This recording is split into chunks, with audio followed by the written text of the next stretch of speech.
Hey guys, you're probably here because you're constantly getting distracted and you're feeling the pressure to get things done, but those distractions, they keep popping up and stopping you from doing it. Well, not to worry, you found the right video. In this week's video, I'm going to tell you all the top tips on how to reduce your distractions in this week's Responding to Your Comments, where we look at fun questions, we look at science-based questions, but most importantly, we always look at the evidence. Debbie Dobby, I really struggle with distractions. Please can you do a video on how to stop getting distracted? Debbie Dobby.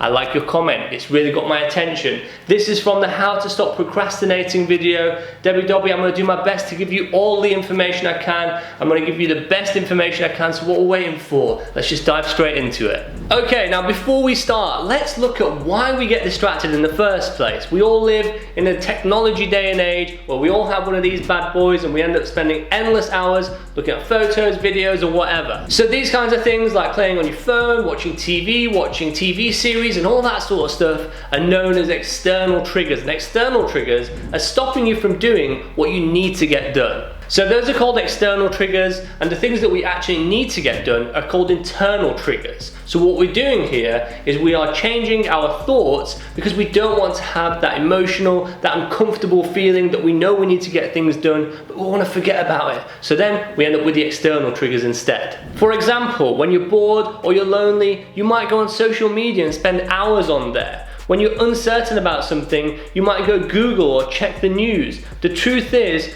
we'll do anything to avoid uncomfortable sensations or situations that we're not ready to experience yet. So that was some very basic psychology as to why we get distracted, but now I know what you're thinking. You're thinking, let's get into it. Let's learn how to stop getting distracted, and that I am going to do. Let's begin. So let's begin with tip number 1. Plan your day. And I know it sounds simple to write a to-do list, but don't write any to-do list with a massive list of everything that you need to do. You need to think to yourself, how much time do you have? How much time is each one of these tasks going to take? And then what we all end up doing is we end up doing them shorter tasks that are easier to do, and then we're left with a load of tasks that we keep on moving to the next day and the day after and the day after. And this is what slowly causes that uncomfortable feeling, that anxiety, because you know you're getting behind on the things that you need to do. So really look at your task list when you're doing this and think how much time you have and how much will you be able to fit in your day. This is the best thing that you can do because you're looking at the hours, you're looking at the time, and you're actually defining the amount of time for each task, and maybe even doing the harder ones first instead of doing the easy short ones, because that's going to make you feel a lot better, and it's going to give you that endorphin boost that you need as well. I also have a video on how to stop procrastinating, which is how this comment actually came, and I've got a load of really useful tips on that as well, which I will leave a link to up here and in the description below. Moving on to tip number 2. This involves prioritizing your top 3 tasks for the day. Look, we've all been there before, we've got loads of tasks to do, and you end up multitasking between them. Now, multitasking might seem efficient to you, but it's really not. It actually reduces your productivity. You're constantly having to think about one thing, then move to the other thing, and it's just going to slow you down and make you more stressed and more anxious about all the other things that you need to do. So work through one thing at a time. So like I said earlier, prioritize your top 3 tasks and work through them. You need to get into the habit of learning how much time each task is going to take so you can prioritize your time effectively.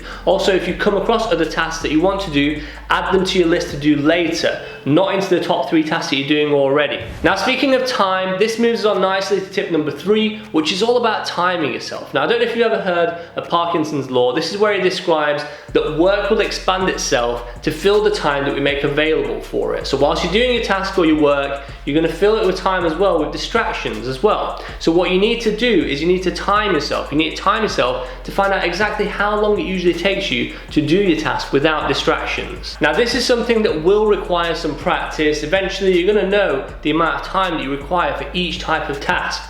And then you can start using a stopwatch or a timer. Let's say it takes you 20 minutes to do a normal task or something that you need to do.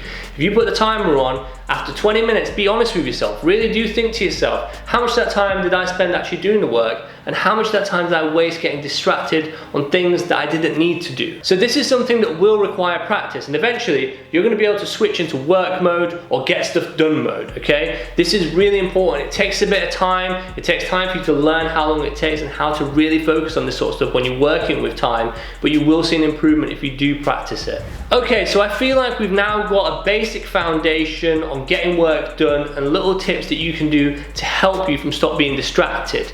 But now, let's talk about how to stop wasting time. Let's talk about things that you can do that are going to help you stop that time wasting. So first of all, we're going to move on to tip number 4, which is all about cutting down your social media use, okay? Look, if you've got your phone on your table and you're doing tasks and you get a message, or you get a like, or you get whatever, and it's notifications coming up on your phone, and you're going to be looking at it, you're talking about an average of 20-minute distraction time.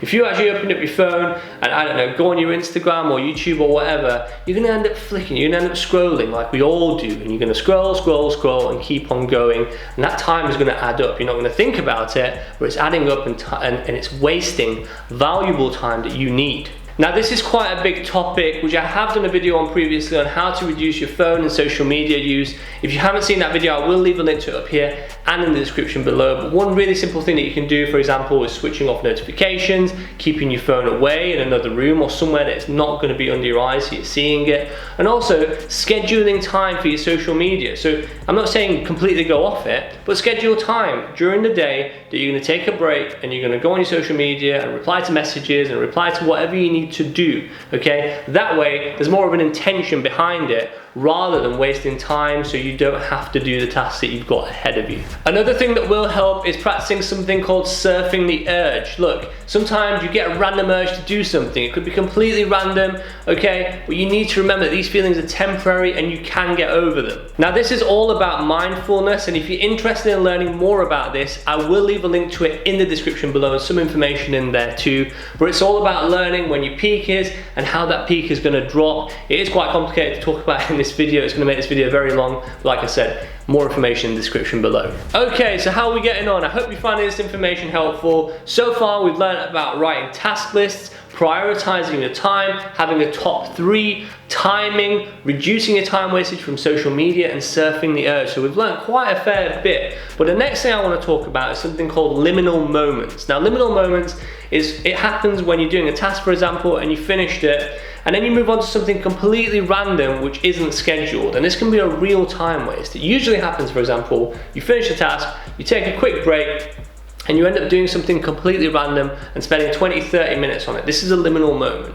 So instead of going on to your next task after that break, you're wasting time and you're losing that time that is very precious. So you need to learn to schedule these breaks as well, make the timings very precise on them, okay? If you're someone who gets distracted very easily, you're gonna have to do this to reduce your liminal moments. Now it's also a good idea to audit your time, and what I mean by that is writing down what you're doing at certain times. That way you're gonna have a log, you're gonna have an audit that you can look at. So whether you're doing your work for 2 hours and then you end up spending 15 minutes going on social media, for example, write that down and write the time that you did that. You may start to spot a trend from keeping this audit, and you can start to make these changes to prevent that from happening. You may even notice that you work better in the mornings, for example, or you work better at night time, because we're all different. You might be a morning person, you might be a nighttime person. Now if you are interested in finding out more about this, because I know a lot of people like to wake up early now and reducing their sleep, which can be really harmful, and I would highly recommend you not to do that. But if you're interested in finding out more information about this and learning what type of person you are and what works and the research behind it, I do have a video on this topic as well, which I will leave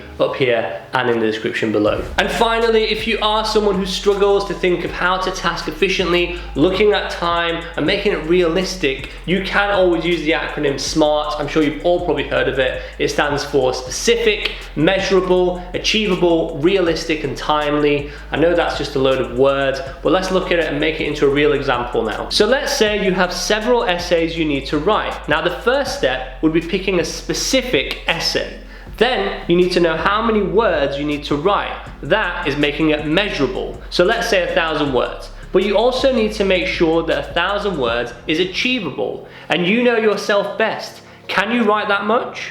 You also need to be realistic. Can you do it all that day? And here's the clincher. make sure you get it done within the time limit you have allocated for it. So Debbie Dobby and anyone else who's watching this video, I hope you find this information useful. I hope you now stop getting distracted. You now know what to do. You're now a distraction pro. Hopefully you're going to be super efficient when it comes to work. And please remember, I have quite a few other videos all around this topic on procrastination and loads of other things. So if you're interested, I've left links to them up here in the description below, or just go onto my channel and look for them. I'm sure you might find them helpful too. You're now a distraction pro, so tell your friends, tell your family, tell your loved ones, tell everyone, because you now know everything you need to know. So once again, it looks like we've run out of time in this week's responding to your comments. If I didn't get back to your comment, I'm really sorry. We are getting so many comments these days, and like I say, every other week, if I missed your comment, please just keep leaving them comments. Leave a comment on this video, leave a comment on the next video, and eventually, I promise you, I will get back to you. There's a bit of a backlog, but we're working through them. Thank you for watching. I really hope you found this information useful. Always remember that you are awesome, and I will see you next week. Hey guys, thanks for watching this week's video. Make sure to click that like, follow, or subscribe button now to stay up to date with new weekly videos.